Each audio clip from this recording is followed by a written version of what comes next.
How to fix Facebook Messenger search conversation not working. Hey, what's up guys? Welcome back to our YouTube channel. Let's get started. First thing first, make sure that your application Messenger is updated. Head over to your Play Store or App Store, and at the top search bar, type in Messenger. If you see update, tap on update and update your app. If you see open, that means your application is already updated, so leave that as it is and head over to your settings.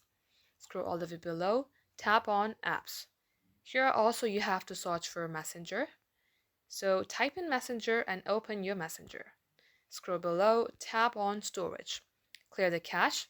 If you remember your credentials of Facebook, you may also go ahead, tap on clear data and delete the data. Come back onto app info page, tap force stop, then OK. Now restart your device, launch your Messenger, get logged into your account, and you will be able to see this button that says search conversation.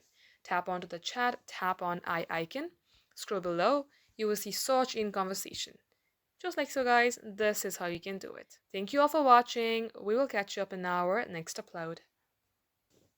How to fix maximum number of attempts reached on TikTok. Hey, what's up guys? Welcome back to our channel and let's get started in order to fix this problem. Now first thing first, you might be seeing this error if you have tried a lot